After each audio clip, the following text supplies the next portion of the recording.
उठो जागो और तब तक मत रुको जब तक लक्ष्य की प्राप्ति ना हो जाए। उठो मेरे शेरों, इस भ्रम को मिटा दो कि तुम निर्बल हो। तुम एक अमर आत्मा हो, स्वच्छंद जीव हो, धन्य हो, सनातन हो। ब्रह्मांड की सारी शक्तियां पहले से हमारी हैं, वो हम ही हैं जो अपनी आंखों पर हाथ रख लेते हैं और फिर रोते हैं कि कितना अंधकार है।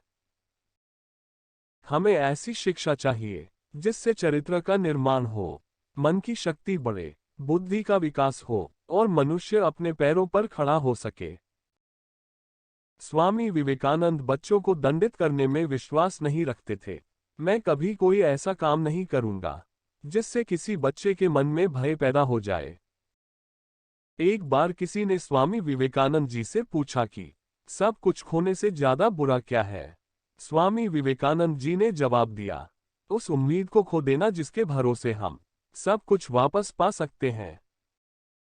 जिस प्रकार केवल एक ही बीज पूरे जंगल को पुनर्जीवित करने के लिए पर्याप्त है, उसी प्रकार एक ही मनुष्य विश्व में क्रांतिकारी बदलाव लाने के लिए पर्याप्त है। अगर धन दूसरों की भलाई करने में मदद करे तो इसका कुछ मूल्य है, अन्यथा ये सिर्फ बुराई का ढेर है और इससे जितना जल्दी छुटकारा मिल जाए उतना बेहतर है।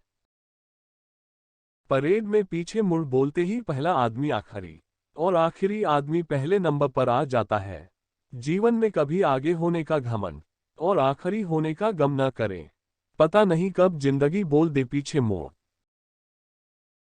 जो तुम सोचते हो वो हो जाओगे।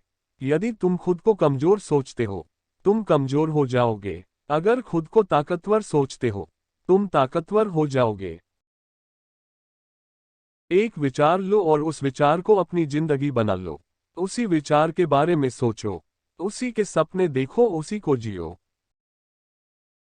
जिस समय जिस काम के लिए प्रतिज्ञा करो ठीक उसी समय पर उसे करना ही चाहिए, नहीं तो लोगों का विश्वास उठ जाता है।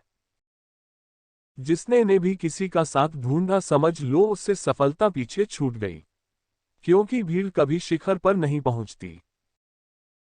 धर्म कल्पना की चीज नहीं है, प्रत्यक्ष दर्शन की चीज है। जिसने एक भी महान आत्मा के दर्शन कर लिए वह अनेक पुस्तकी पंडितों से बढ़कर है। लोग तुम्हारी स्तुति करें या निंदा, लक्ष्य तुम्हारे ऊपर कृपालु हो या न हो, तुम्हारा देहांत आज हो या युग में, परंतु तुम न्यायपथ से कभी भ्रष्ट न होना। अनेक देशों में भ्रमण करने के पश्चात मैं इस निष्कर्ष पर पहुंचा हूं कि संगठन के बिना संसार में कोई भी महान एवं स्थायी कार्य नहीं किया जा सकता। यह मत भूलो कि बुरे विचार और बुरे कार्य तुम्हें पतन की ओर ले जाते हैं। इसी तरह अच्छे कर्म व अच्छे विचार लाखों देवदूतों की तरह अनंत काल तक तुम्हारी रक्षा के लिए तत्पर हैं। जब तक करोड़ों लोग भूखे और अज्ञानी रहेंगे मैं उस प्रत्येक व्यक्ति को विश्वासघाती मानूंगा जो उनकी कीमत पर शिक्षित हुआ है और उनकी ओर बिल्कुल भी ध्यान नहीं देता है।